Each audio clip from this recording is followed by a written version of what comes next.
नमस्कार सभी विद्यार्थियों का एक बार फिर से एग्री कोचिंग बाय विकास सर परिवार में हार्दिक स्वागत करता हूं। हम रोज़ एग्रीकल्चर के बेहतरीन प्रश्नों को लेकर आते हैं। जैसा कि आप लोगों को पता है, कृषि विज्ञान से संबंधित जितने भी एग्ज़ाम होते हैं, चाहे वो ICR हो, चाहे BHU, चाहे IBPS, AFO, AAO, agriculture supervisor, agriculture TGT, PGT, जो भी इस तरीके के एग्ज़ाम होते हैं उससे संबंधित हम प्रश्नों को रोज़ाना लेकर आते हैं। आज फिर हम एनिमल हस्बेंड्री के कम से कम 25 क्वेश्चन को लेके आए हैं, जो कि काफ़ी इम्पोर्टेंट मोस्ट हैं। ठीक है, इस वीडियो को आप पूरा लास्ट तक जरूर देखिएगा। चलिए शुरू करते हैं अपने फर्स्ट क्वेश्चन से। फर्स्ट क्वेश्चन हमारा कह रहा है, पशु में मोलर दांतों की संख्या होती है। ठीक है, आपको बताना है पशुओं में जो मोलर दांतों की संख्या कितनी होती है।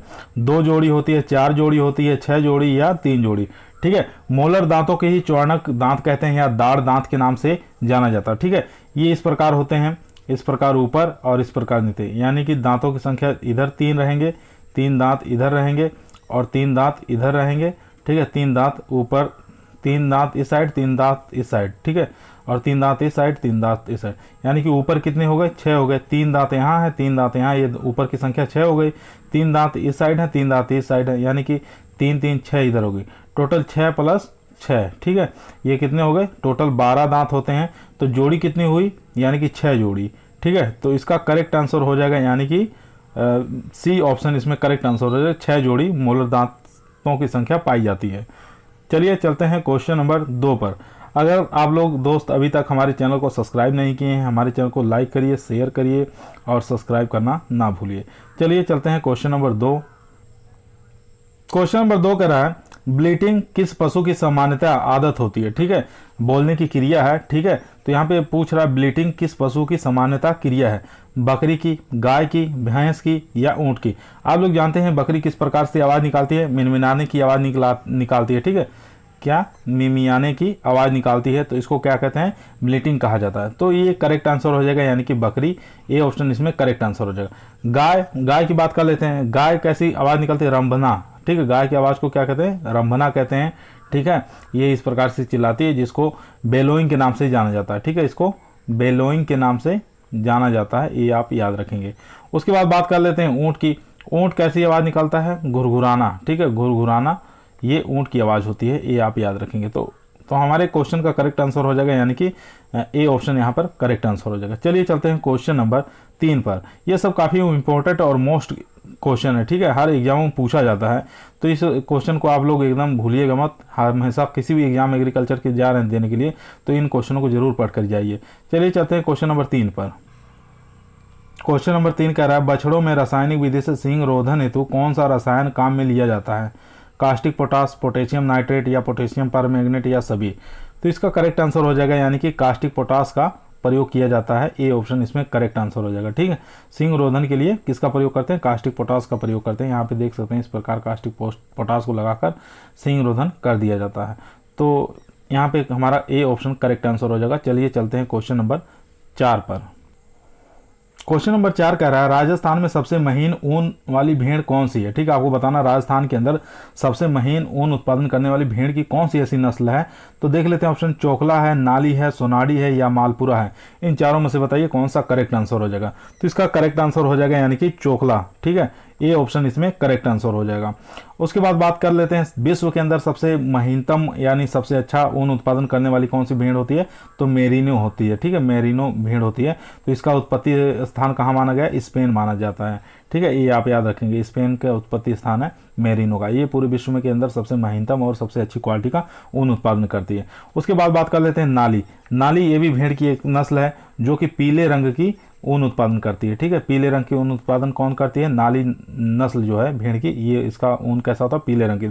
सोनाडी की बात कर लेते हैं। सोनाडी जो है ये त्रिपरियोजनी, ठीक है, त्रिपरियोजनी वाली नस्ल है। ठीक है, इसको आप याद रखेंगे। मालपुरा के बारे में याद कर लेंगे तो नमदे, ठीक है, नमदे व गलीचे, नमदे व गलीचे मालपुरा नस्ल से बनाए जाते हैं। ठीक है, नमदे और गलीचा बनाने के लिए सबसे ज़्यादा प्रयोग मालपुरा के जो ऊन होते हैं उसका प्रयोग किया जाता है। ये क्वेश्चन आप याद रखेंगे। तो हमारे यहाँ पे क्वेश्चन करेक्ट हो जाएगा, यानी कि चोकला राजस्थान की सबसे महीन ऊन उत्पादन वाली भेड़ की नस्ल है। ठीक है, चलिए चलते हैं क्वेश्चन नंबर 5 पर।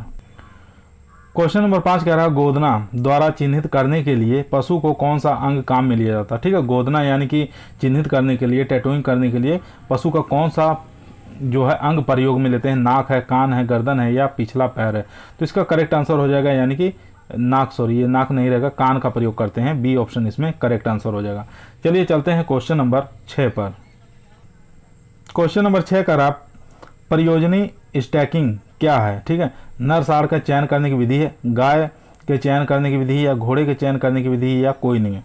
तो इसका करेक्ट आंसर हो जाएगा यानी कि नर साढ़ चयन करने की विधि है। ठीक है, ए ऑप्शन इसमें करेक्ट आंसर हो जाएगा। चलिए चलते हैं क्वेश्चन नंबर 7 पर। क्वेश्चन नंबर 6 करा, सॉरी 6 तो हो गया, क्वेश्चन नंबर चलते हैं 7 पर। क्वेश्चन नंबर 7 यहाँ पे देख सकते हैं, काफी बेहतरीन क्वेश्चन है। क्वेश्चन कह रहा है पास्चुरेला मल्टी सोडा कारक है। ठीक है, एक रोग कारक का नाम है। ठीक है, ये बताना किसके कारण होता है। ये एंथ्रेक्स बुखार का है या लंगड़ा बुखार का या ब्रुसेलोसिस होता है या गलघोटू होता है। तो इन चारों में से बताइए किसका ये कारक है, रोग कारक है। ठीक है, तो इसका करेक्ट आंसर हो जाएगा यानी कि गलघोटू का रोग कारक जो होता है पास्चुरेला मल्टी सोडा होता है। ठीक है, तो डी ऑप्शन इसमें करेक्ट आंसर हो जाएगा। एंथ्रेक्स की बात कर लेते हैं तो बैसिलस एंथ्रेक्सिस नामक बैक्टीरिया जो होता है इसके कारण क्या होता है, एंथ्रेक्स रोग होता है। लंगड़ा बुखार में जानते हैं क्या होता है, उसके पैरों से आवाज़ निकलने लगती है, चुर की आवाज़ निकलती है, इसलिए उसका लंगड़ा बुखार या चुरचुरिया बुखार के नाम से जाना जाता है। ठीक है, वो होता है क्लोस्ट्रीडियम सोवियाई नामक बैक्टीरिया द्वारा होता है। ठीक है, वो AOC करके होता है इस प्रकार के। और ब्रुसेलोसिस ये जो होता है ये गाय, भैंस और भेड़, बकरी सब में होता है। ठीक है, पास्चुरेला ओविस, पास्चुरेला बोविसेप्टिका इस प्रकार के जीवाणुओं द्वारा ये होता है। ठीक है, तो हमारे यहाँ पे क्वेश्चन करेक्ट आंसर हो जाएगा यानी कि गलघोटू। चलिए चलते हैं क्वेश्चन नंबर 8 पर। क्वेश्चन नंबर 8 काफी बेहतरीन क्वेश्चन है। क्वेश्चन कह रहा है अंडे का औसतन भार कितना होता है, 54 ग्राम, 56 ग्राम, 58 ग्राम या 65 ग्राम। तो एक अंडे का औसतन भार कितना होता है, 58 ग्राम माना गया है। तो सी ऑप्शन इसमें करेक्ट आंसर हो जाएगा। ठीक है, चलिए चलते हैं क्वेश्चन नंबर 9 पर। क्वेश्चन यहाँ पे कह रहा है मांस के लिए पाली जाने वाली मुर्गियों को क्या कहा जाता है। ठीक है, मांस उत्पादन के लिए जो मुर्गी पाली जाती है उसको क्या कहा जाता है, लेयर्स कहा जाता है, ब्रायलर्स कहा जाता है, चिक कहा जाता है या सभी कहा जाता है। तो इसको क्या कहा जाता है, मांस उत्पादन के लिए जो पाली जाती हैं तो उसको ब्रायलर के नाम से जाना जाता है। यहाँ पे देख सकते हैं जितनी ये मुर्गियां हैं ब्रायलर्स मुर्गियां हैं। ठीक है, तो ये हो जाएंगी मांस उत्पादन के लिए।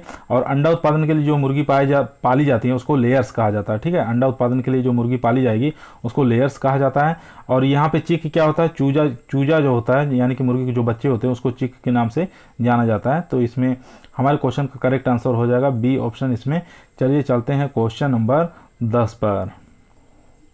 क्वेश्चन नंबर 10 कह रहा है कौन से रोग के प्रति राजस्थान सरकार द्वारा वर्ष भर में 2 बार टीकाकरण किया जाता है। ठीक है, एंथ्रेक्स है या FMD है, रिएंडर पेस्ट है या लंगड़िया। ठीक है, इन चारों में से बताइए कौन सा करेक्ट आंसर हो जाएगा। तो इसका करेक्ट आंसर हो जाएगा यानी कि FMD। ठीक है, FMD जो होता है राजस्थान सरकार द्वारा वर्ष के अंदर 2 बार टीकाकरण कराया जाता है। ठीक है, तो बी ऑप्शन इसमें करेक्ट आंसर हो जाएगा। इसका एक लक्ष्य है कि 2025 तक इसको एकदम खत्म कर देना है, इसका लक्ष्य रखा गया है FMD को। ठीक है, तो इसका बी ऑप्शन करेक्ट होने के साथ चलिए चलते हैं क्वेश्चन नंबर 11 पर। क्वेश्चन नंबर कह रहा है सर्रा रोग का कारक क्या है, ट्रिप्नोसोमा इवेंसाई, क्लोस्ट्रीडियम सोवियाई, क्लोस्ट्रीडियम बेल्सियाई या पास्चुरेला मल्टीसोडा। इन चारों में से बताइए सर्रा रोग का कारक क्या है। सर्रा रोग किसमें होता है भाई, ये ऊंट के अंदर होता है, ये आप याद रखेंगे। सर्रा रोग किसमें होता है, ऊंट के अंदर होता है। ठीक है, ये प्रोटोजोआ द्वारा होता है। तो आपको बताना इसका कारक क्या है। तो इसका कारक हो जाएगा ट्रिप्नोसोमा इवेंसाई यानी कि ए ऑप्शन इसमें करेक्ट आंसर हो जाएगा। ये होता है किसके द्वारा फैलता है, ये गोमशी, गलत हो गया यहाँ पर, 1 मिनट, इसके कारण होता है, ये हो जाएगा गोमक्षी मक्खी के द्वारा। ठीक है,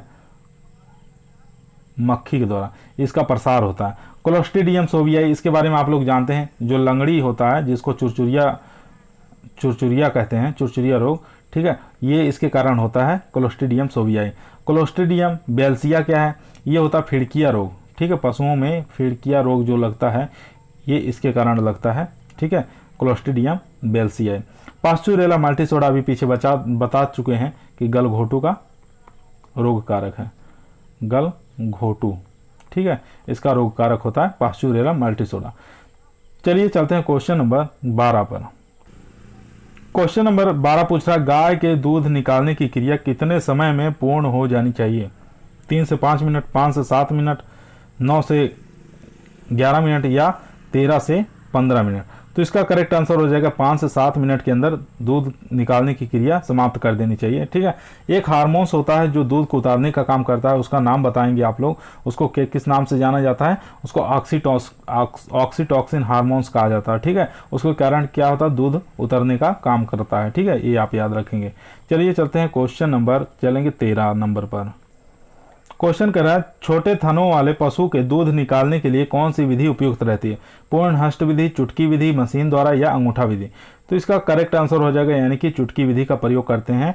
छोटे थन वाले जो पशु होते हैं, जैसे बकरी वगैरह हो गई, तो उसमें चुटकी विधि द्वारा दूध को निकाला जाता है। तो बी ऑप्शन इसमें करेक्ट आंसर हो जाएगा। ठीक है, ये क्या होता है? यानी कि सबसे अच्छी विधि मानी जाती है चुटकी विधि, छोटे जो थन वाले पशु होते हैं उनका दूध निकालने के लिए। तो इसके बी ऑप्शन करेक्ट हो जाएगा। चलिए चलते हैं क्वेश्चन नंबर 14 पर। क्वेश्चन कर रहे हैं, निम्नलिखित में से कौन सा कारक दूध की मात्रा एवं गुणवत्ता पर प्रभाव नहीं डालता? पैतृक कारक, पशु की नस्ल, पशु की आयु, पशु का रंग? तो इसका आप लोग जानते हैं बहुत सिंपल क्वेश्चन है, तो इसका करेक्ट आंसर हो जाएगा यानी कि पशु का रंग जो होता है ये दूध की मात्रा और गुणवत्ता पर कोई प्रभाव नहीं डालता। यहाँ पे नहीं पूछा है, ये आप याद रखेंगे। तो हमारा डी ऑप्शन इसमें करेक्ट आंसर हो जाएगा। चलिए चलते हैं क्वेश्चन नंबर 15 पर। क्वेश्चन करा काफी इंपॉर्टेंट और मोस्ट इंपॉर्टेंट क्वेश्चन है, भेड़ के गर्भकाल कितने दिन का होता है? ठीक है, भेड़ का पूछा है तो इसका गर्भकाल कितने दिन का होता है ये आपको बताना है। 147 दिन, 165 दिन, 250 दिन या 300 दिन? तो इसका करेक्ट आंसर हो जाएगा यानी कि ए ऑप्शन इसमें 247 दिन, ए ऑप्शन इसमें करेक्ट आंसर हो जाएगा। 147 से लेके 148 दिन का हो सकता है। और उसी प्रकार भैंस का गर्भकाल अगर पूछ लेगा तो भैंस का गर्भकाल कितना होता है? 307 से लेके 310 दिन। ठीक है, ये आप याद रखेंगे। ये हो गया भैंस का। और गाय का भी आपको याद होना चाहिए। गाय का कितना हो जाएगा? 280 दिन हो जाएगा। ठीक है, 280 से लेके 285 दिन। अगर यही बकरी का पूछ ले, बकरी का, तो बकरी का भी आपको याद होना चाहिए 150 दिन। ठीक है, 150 दिन का गर्भकाल होता है बकरी का। चलिए चलते हैं क्वेश्चन नंबर 16 पर। क्वेश्चन यहाँ पे पूछ रहा है, दूध में किस पोषक तत्व की कमी पाई जाती है? ठीक है, यहाँ पे कमी पूछ रहा है, ना कि अधिकता पूछ रहा है। कैल्शियम, फेरस, प्रोटीन और विटामिन। तो जानते हैं विटामिन भी होता है, प्रोटीन भी होता है, कैल्शियम भी होता है। तो फेरस की कमी पाई जाती है, बी ऑप्शन इसमें करेक्ट आंसर हो जाएगा। ठीक है, और अधिकता पूछ ले, दूध के अंदर सबसे ज़्यादा कौन सा पोषक तत्व अधिक होता है? तो कैल्शियम की मात्रा सबसे अधिक होती है। चलिए चलते हैं क्वेश्चन नंबर 17 पर। क्वेश्चन पूछ रहा है, निम्नलिखित में से कौन सा नर हार्मोन्स होता है? ठीक है, आपको बताना है नर हार्मोन कौन सा होता है। तो टेस्टोस्टेरोन या प्रोजेस्टेरोन या एस्ट्रोजन या ऑक्सीटॉक्सिन, इन चारों में से बताइए कौन सा करेक्ट आंसर हो जाएगा। यानी कि नर हार्मोन्स पूछ रहा है, तो यहाँ पर ए ऑप्शन इसमें करेक्ट आंसर हो जाएगा। टेस्टोस्टेरोन जो होता है ये नर हार्मोन्स होता है। ठीक है, और मादा जनन हार्मोन कौन सा होता है? प्रोजेस्टेरोन होता है। ठीक है, तो ये वाला हो जाएगा। एस्ट्रोजन क्या होता है? एस्ट्रोजन जब मध्य में पशु आता है तो ये हार्मोन्स सक्रिय होकर निकलता है। ठीक है, ऑक्सीटॉक्सिन के बारे में जानते ही हैं। ऑक्सीटॉक्सिन क्या होता है? यानी कि दूध उतरने में मदद करता है, दूध जो पहुँचने में अच्छी भूमिका निभाता है, दूध इसी के माध्यम से उतरता है, एक प्रकार का हार्मोन्स होता है। ठीक है, चलिए तो हमारे क्वेश्चन का यहाँ पे करेक्ट आंसर हो जाएगा ए वाला, यानी कि नर हार्मोन्स क्या होता है? टेस्टोस्टेरोन कहलाता है। ए ऑप्शन करेक्ट आंसर है। चलिए चलते हैं क्वेश्चन नंबर 18 पर। क्वेश्चन पूछ रहा है 18, रोग जिसका पशुओं में मानव और मानव से पशुओं में संचार होता है क्या कहलाता है? ठीक है, क्या कहलाता है? संसर्जन कहलाता है या जूनोटिक कहलाता है, संक्रामक कहलाता है, या उपरोक्त में से कोई नहीं कहलाता। तो इसका करेक्ट आंसर हो जाएगा जो मानव से पशुओं में, पशुओं से मानव में हो जाता है उसको जीनोटिक रोग कहा जाता है। बी ऑप्शन इसमें करेक्ट आंसर हो जाएगा। इसका उदाहरण हो जाएगा एंथ्रेक्स। ठीक है, एंथ्रेक्स किस प्रकार का रोग है? ये हो जाएगा जीनोटिक प्रकार का रोग है जो मानव से, पशुओं से मानव में फैल सकता है। ठीक है, फैलता भी है, तो इसमें एंथ्रेक्स इसका उदाहरण हो जाएगा जूनोटिक का। चलिए चलते हैं क्वेश्चन नंबर 19 पर। क्वेश्चन नंबर 19 कह रहा है, बधिया पक्षी को क्या कहते हैं? ठीक है, यहाँ पे आपको बताना बधिया पक्षी को क्या कहा जाता है। टीजर बुल कहा जाता है, कैपन कहा जाता है, कैपोनाइजेशन कहा जाता है, या नकलिंग कहलाता है। ठीक है, तो इसका करेक्ट आंसर हो जाएगा, यानी कि बधिया पक्षी को पूछा है तो कैपन कहते हैं। बी ऑप्शन इसमें करेक्ट आंसर हो जाएगा। टीजर बुल किसे कहते हैं? नसबंदीकृत जो नर पशु होते हैं उसको टीजर बुल के नाम से जाना जाता है। कैपोनाइजेशन क्या होता है? अब बधियाकरण यानी कि प्रजनन क्षमता उसको समाप्त कर देना, केपोनाइजेशन कहलाता है। ठीक है, नकलिंग क्या होता है, यानी कि दूध दोहने की एक प्रक्रिया होती है नकलिंग। ठीक है, ये आप याद रखेंगे। चलिए चलते हैं क्वेश्चन नंबर 20 पर। क्वेश्चन यहाँ पे पूछ रहा है AI के लिए सीमन को कितने तापमान पर भंडारित करके रखते हैं। ठीक है, -196 डिग्री सेंटीग्रेड या -296 डिग्री सेंटीग्रेड या -96 डिग्री सेंटीग्रेड। तो AI के लिए सीमन को कितने डिग्री सेंटीग्रेड तापमान पर भंडारित करते हैं, तो -196 डिग्री सेंटीग्रेड तापमान पर भंडारित करते हैं। ठीक है, ये नाइट्रोजन होता है जिसको नाइट्रोजन गैस के अंदर रखा जाता है, उसको -196 डिग्री सेंटीग्रेड तापमान पर। ठीक है, सीमन मतलब बेरे जो होता है। ठीक है, बेरे को रखा जाता है, ये आप याद रखेंगे। चलिए चलते हैं क्वेश्चन नंबर 21 पर। क्वेश्चन यहाँ पे पूछ रहा सुरती भैंस का गर्भकाल कितना होता है। ठीक है, यहाँ पे बताना सुरती भैंस का गर्भकाल कितना होता है, 205 दिन, 305 दिन, 325 दिन या 395। वैसे भैंस तो आप जानते हैं कितने दिन का गर्भकाल होता है, 308 से लेके 310 दिन का गर्भकाल होता है। लेकिन यहाँ पे पूछ रहा सुरती भैंस का गर्भकाल कितने दिनों का होता है, तो इसका बी आंसर एकदम करेक्ट आंसर हो जाएगा, यानी कि 305 दिन होता है, एकदम करेक्ट आंसर। चलिए चलते हैं क्वेश्चन नंबर 22 पर। क्वेश्चन कर रहा है ग्रास टिटेनी रोग किस तत्व की कमी के कारण होता है। ठीक है, ग्रास टिटेनी रोग होता है पशुओं में, ये किस तत्व की कमी के कारण हो जाता है, फास्फोरस है, कैल्शियम, मैग्नीशियम या एल्यूमिनियम। तो इसका करेक्ट आंसर हो जाएगा, यानी कि मैग्नीशियम तत्व की कमी के कारण क्या हो जाता है, ग्रास टिटेनी नामक रोग हो जाता है। ठीक है, इसमें क्या होता है, पशु का जो हड्डियां होती हैं या मांसपेशियां होती हैं वो काफ़ी कमज़ोर हो जाती हैं इस रोग के कारण, ये आप याद रखेंगे। ठीक है, चलिए चलते हैं क्वेश्चन नंबर 23 पर। क्वेश्चन नंबर यहाँ पे 23 पूछ रहा है जुगाली करने वाले पशुओं में आमाशय कौन सा भाग चारे को संग्रहित करता है। ठीक है, बताना जुगाली करने वाले जो पशु होते हैं उनका आमाशय का कौन सा भाग जो होता है चारे को संग्रहित करता है, रूमेन है, रेटिकुलम है या ओमेजम है या एबोमेजम है।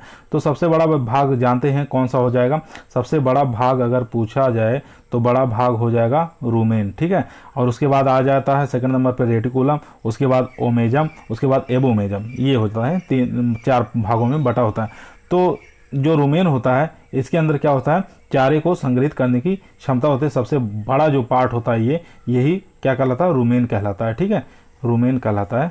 तो ये हो जाएगा हमारे क्वेश्चन का करेक्ट आंसर ए वाला।